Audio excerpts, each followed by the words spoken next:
தனுஸ்ரீ அவர்கள் 9ஆம் வகுப்பு படிக்கக்கூடிய நம் மாணவியை வருக வருக என வரவேற்கின்றோம். இவர் தமிழகம் தழுவிய பல்வேறு தலைப்புகளிலே பள்ளி அளவிலே கலந்து கொண்டு பேசி வருபவர். தனித்தலைப்பிலும் உள்ளடக்கிய தலைப்பிலும் பேசக்கூடிய ஆற்றல் கொண்டவர். பள்ளியினுடைய வாயிலாக அயல் நாடுகளுக்கெல்லாம் சென்று தனது தனித்திறமையை நிரூபித்துள்ளார். தமிழகத்தின் கல்வித்துறை அமைச்சர் அவரை பாராட்டி பரிசுகளும் பட்டங்களும் வழங்கியுள்ளார் என்பது குறிப்பிடத்தக்கது. எந்த நிகழ்வு எங்கு நடந்தாலும் அழைப்பு வந்தால் குறித்த நேரத்தில் கலந்து கொள்கின்ற ஒரு ஆற்றல் கொண்ட மாணவி. அந்த வகையிலே அண்மையிலே கூட அவர் பள்ளி அளவிலே கல்வியை பற்றி பேசி சிறப்பு பெற்றிருக்கிறார்.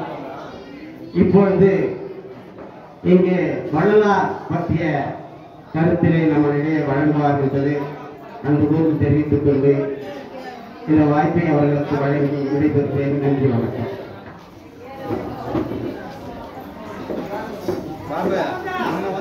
பிறந்த சிறந்த மொழிகளிலேயே சிறந்தே பிறந்த மொழியாகிய அன்னை தமிழே முதலில் உண்மை வழங்கி, மேலும் சத்திய ஞான சபை மற்றும் அன்னதான அறக்கட்டளை இணைந்து நடத்தும் 14ஆம் ஆண்டு தைப்பூச பெருவிழாவிற்கு வருகை புரிந்திருக்கும் பெருமதிப்பிற்குரிய மருத்துவ மாமணிகள், மேலும் எண்ணத்தின் வரிகளுக்கு கை வண்ணத்தின் மூலம் காகிதத்தில் வடிவமைத்து யாம் பெற்ற இன்பம் இவ்வையகமும் பெற என வாழ்ந்து கொண்டிருக்கும் பெருமதிப்பிற்குரிய கோவைமணி ஐயா அவர்களுக்கும், மேலும் ஏனைய அறிவு சுடர்கள் யாவருக்கும் இந்த 3 எழுத்து உரிமைக்காரர்களின் வணக்கத்தை தெரிவித்துக் கொண்டு, வாடிய பயிரை கண்டபோதெல்லாம் வாடினேன் என்ற வரிகளுக்கு வித்திட்ட மனிதர் நம் வள்ளலார் ஐயா அவர்களை பற்றி பேச எனக்கு கிடைத்ததை வாய்ப்பாக எண்ணாமல் ஒரு வரமாக எண்ணி என் உரையை துவங்குகின்றேன். அருட்பெரும் ஜோதி தனிப்பெரும் ஜோதியாய் திகழ்ந்து நம் அனைவரின் மனதில் ஒளி வீசிக் கொண்டிருக்கிறார் நம் வள்ளலார் ஐயா அவர்கள். 19ஆம் நூற்றாண்டு இந்தியாவில் பல சமயவாதிகள் தோன்றி இந்தியர்களை வேத மதத்திற்கு திரும்பச் சொன்ன காலம். அதே காலகட்டத்தில் மதமானதை பிடியாதிருக்க வேண்டும் என்று மதத்திற்கும் சாதிகளுக்கும் சாட்டையடி கொடுக்க ஒரு சமத்துவவாதி தென்னிந்தியாவிலே தோன்றினார். அவர் இங்கு மூடியிருந்த பல சமய பழக்க வழக்கங்களுக்கெல்லாம் சாட்டையடி கொடுக்கும் விதமாய் பிறந்தார். கண்மூடி பழக்கமெல்லாம் மண்மூடி போகட்டும் என சொல்லி முன்னேற்ற கழகங்களுக்கு முகவுரை எழுதிய முற்போக்கு சிந்தனையாளர் அவர். புரட்சி துறவி என பெரியாரால் போற்றப்பட்டவர்.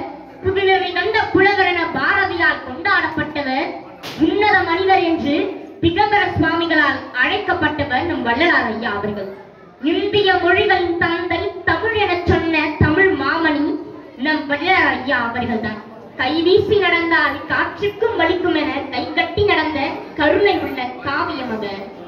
2 நூற்றாண்டுகள் கடந்த பின்பும் இன்னும் பேசு பொருளாய் இருக்கின்றார் நம் வள்ளலார் ஐயா அவர்கள். சங்க தமிழ் பொங்கி வர சந்த நடை கொஞ்சி வர சன்மார்க்கம் சொல்ல வந்த வள்ளலார். அவர் சங்கம் வைத்து சாலையுடன் சபை வைத்து சாதனைகள் பல படைத்த வள்ளலார். நாட்டில் உள்ள சாதி கோயில் அனைத்தையுமே ஜோதி கோயில் ஆக்கிடவே பிறந்தார் அல்லவா நம் வள்ளலார். மற்ற துறவிகள் எல்லாம் காவியில் இருக்க நீங்கள் மட்டும் வெள்ளுடையை அணிவது ஏன் என்ற கேள்வி வள்ளலார் வைக்கப்பட்டது. ஏன் எனக்கும் அக்கேள்வி எழுந்தது. அதற்கு வள்ளலாரின் பதில் யாம் தெரியுமா என் அன்பு தோழமைகளே? நானோ கருணை எனும் கருவி கொண்டு ஆசைகளை வென்றுவிட்டேன். அதனால் வெற்றியின் நிறமான வெள்ளுடையை அணிகிறேன் என்றார் நம் தனிப்பெரும் ஜோதி ஐயா அவர்கள். வள்ளலாருக்கு சாயம் பூச நினைப்பவர்களே, உங்கள் எண்ணம் சாத்தியப்படாது. ஏனென்றால் அதன் காரணம் உங்கள் கையில் இருப்பது நிறமல்ல, அது கரை.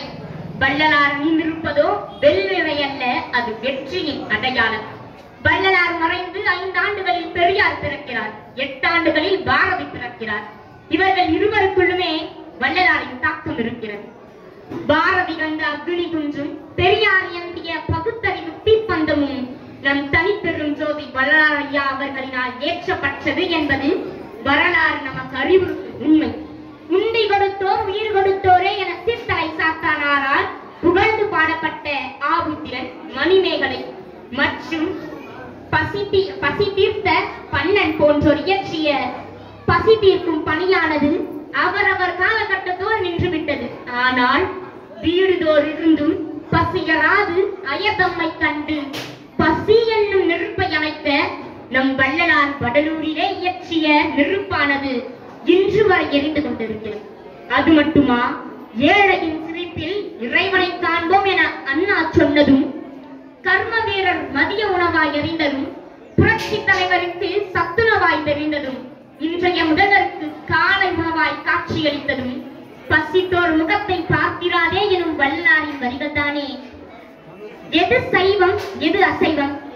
சாலையில் விழுந்து கிடக்கும் ஆட்டுக்குட்டியை பார்த்து கண்களில் நீரூறினால் அது சைவம், அதே வாயில் நீரூறினால் அது அசைவம் என்கிறார் வாரியார். துன்புற்ற உயிர்களை கண்ட போதெல்லாம் கண்களில் நீர் வழிந்த ஆன்மநேயவாதி நம் வள்ளலார் ஐயா அவர்கள். ஆம், பகுத்தறிவின் உச்ச நட்சத்திரம் வள்ளலார், சமூக சீர்திருத்தத்தின் உச்ச நட்சத்திரம் வள்ளலார். என் அன்பு தோழமைகளே, இத்தகைய பெருமைக்குரிய அருட்பெரும் ஜோதியின் வழியே நம் புதட்டூர் பேட்டையில் நடந்து கொண்டிருக்கும் சத்தியஞான சபை மற்றும் அன்னதான அறக்கட்டளை இணைந்து நடத்தும் நற்பணியினை போற்றி வணங்கி மகிழ்கிறேன்.